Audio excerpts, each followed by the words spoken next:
మీ business ని develop చేసుకోవాలని అనుకుంటున్నారా?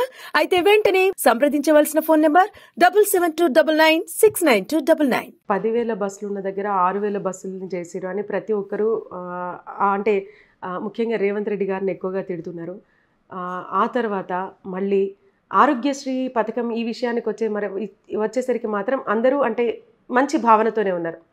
అంటే కాంగ్రెస్ ప్రభుత్వం వచ్చినందుకు అంటే నేను ఉన్నట్టు చెప్తున్నా, నాకు వినిపించింది నేను చెప్తున్నా ఆ విధంగా. సో ఇక సిలిండర్ అన్నారా, ఆ సిలిండర్ మ్యాక్సిమం ఇంకెవరికి రాలేదు. ఇక కులగణన సర్వే బయట మీరు చెప్పేది ఒకటి, లీడర్స్ అంతా చెప్పేది, ఇంటికి వచ్చి సర్వే చేసిన విధానం వేరే. ఇక రైతుల విషయానికి వస్తే రైతు భరోసా గురించి చాలామంది బాగా ఎదురు చూస్తున్నారు. ఇంకా అంతకుముందు ఇప్పుడున్న ప్రతిపక్ష పార్టీ అధికారంలో ఉన్నప్పుడు ఏవైతే కొన్ని డబ్బులు వచ్చే విషయాలు ఏవైతే ఆగిపోయినాయో అవి ఇంకా పెండింగ్లోనే ఉన్నాయి. సో వాటి గురించి కూడా చాలా ఎదురు చూస్తున్నారు ఎవరైతే బాధితులు ఉన్నారో. సో ఈ విధంగా చాలా పెండింగ్లో పడిపోయి ఉన్నాయి. ఏవైతే ముఖ్యమైన 6 హామీలు అన్నాయో అవి ఇంకా నెరవేరలేదు. సో ప్రతి ఒక్క దగ్గర కూడా ఒక ఎదురుచూపు అనే భావనతో ఉన్నారు. నిన్నటికి నిన్న మేడారం ఇష్యూది కూడా అక్కడ భూకంపం రావడంతోనే లేదు ముఖ్యమంత్రి రేవంత్ రెడ్డి ఈ విధంగా హామీ ఇచ్చారు మేడారానికి, సో తను ఇంకేం నెరవేర్చలేదు, అందుకే ఇక్కడ భూకంపం వచ్చింది అని అంటే సందు దొరికితే చాలు బీఆర్ఎస్ వాళ్ళనే కాదు, బీజేపీ వాళ్ళనే కాదు, సాధారణ ప్రజలకు కూడా కళ్ళకి కట్టినట్టుగా అనిపిస్తుంది. ఇటు మీరేమో మేము సెలబ్రేషన్స్ అని మీరు అంటున్నారు.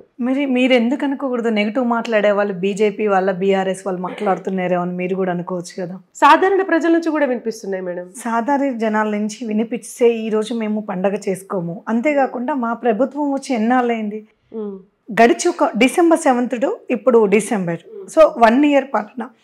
1 year పాలనలో గత ప్రభుత్వం ఏం చేసింది, ఎన్ని కోట్ల అప్పులు చేసింది, ఎన్ని కోట్ల అప్పులు చేస్తే దానికి మేము అప్పులు కడుతున్నాము.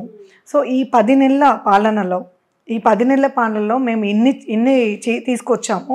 సో ఇవి చేయడానికైనా మా దగ్గర ఫండ్స్ లేక డబ్బులు లేక మా ప్రభుత్వం ఎంత ఇబ్బంది పడ్డది, ఎక్కడి నుంచి తీసుకొచ్చి ఇస్తుంది. అయినా విడతల వారిగా ఒక్కొక్కటి చేస్తూ వచ్చింది కదా, అది ప్రజలు అర్థం చేసుకుంటారు. కానీ దాన్ని అర్థం చేసుకునే లోపే ప్రతిపక్ష పార్టీ వాళ్ళు బురద జల్లే ప్రయత్నం చేస్తున్నారు. ఒక 10 నెలల పాలన సంవత్సరం కాకతోలుగానే ఎన్ని విమర్శలు వస్తున్నాయి. మీరు న్యూస్లలో మీరు కూడా చూస్తున్నారు. ప్రతి ఒక్క ఛానల్లో ప్రతి ఒక్క దాంట్లో కేటీఆర్ గారు కానీ కేసీఆర్ గారు కానీ ప్రతి ఒక్కరు ఏ విధంగా మాట్లాడుతున్నారు. సీనియర్ వాళ్ళు, మంత్రులు, ఎమ్మెల్యేలు మా గవర్నమెంట్ పాలన, మా ప్రభుత్వం మీద ఒక 10 నెలలు స్టార్ట్ అవ్వకతోలుగానే బురద చల్లి మమ్మల్ని దిగిపోమ్మని చెప్పేసి, అంటే మీరు మాత్రం 10 సంవత్సరాలు ఏలొచ్చా? మేము 10 నెలలు కూడా ఉండకూడదు మా కాంగ్రెస్ ప్రభుత్వం? మా ప్రభుత్వం 10 నెలలకే 6 గ్యారెంటీలు తీసుకొచ్చి ఈరోజు అమలు చేయలేదు అంటున్నారు. అమలు చేస్తూ వస్తుంది ఒక్కొక్కటి. ఈరోజు కూడా ఇందిరమ్మ కాలనీలో ఈరోజు కూడా రిలీజ్ చేస్తాము మొబైల్ యాప్ ద్వారా, అది మీరు చూసే ఉంటారు. సో అది కూడా ఎస్సీ ఎస్టీలు, మైనార్టీలు, ట్రాన్స్జెండర్లు, గిరిజన ప్రజలకి వాళ్ళకి ప్రతి ఒక్క నియోజకవర్గానికి 3,500 ఇల్లు చొప్పున ఈరోజు యాప్ అనేది మనకు మొబైల్ యాప్ అనేది మనకు రిలీజ్ చేయడం జరిగింది. రేపటి నుంచి ప్రజల్లోకి కూడా అప్లికేషన్స్ వస్తుంది. ఇప్పుడు మీరే అంటున్నారు చిన్న స్టార్ట్ అయితే వర్క్ అయిందిగా, మహిళలు హ్యాపీగా ఫీల్ అవుతున్నారు. ఫ్రీ బస్ పెట్టాము, ఆరోగ్యశ్రీ పథకం మీద కార్పొరేట్ హాస్పిటళ్ళల్లో ఆంధ్ర తెలంగాణలో వైద్యము ఎంతోమంది లక్షలాది మంది ప్రజలకు ప్రాణాలు దక్కించారు. అది ఇందిరమ్మ పథకం ఇల్లులు ఎవరు? కాంగ్రెస్ ప్రభుత్వం. గత ప్రభుత్వంలో కూడా 2004 నుంచి 2014 వరకు మా పాలన అయింది. ఆ రోజులలో ఇందిరమ్మ కాలనీ అనేది ఒక పేరు, ఎన్టీఆర్ కాలనీ, ఇందిరమ్మ కాలనీ అనేది ప్రజల్లోకి వచ్చింది. గత ప్రభుత్వం 10 ఏళ్లలో వినిపించిందా?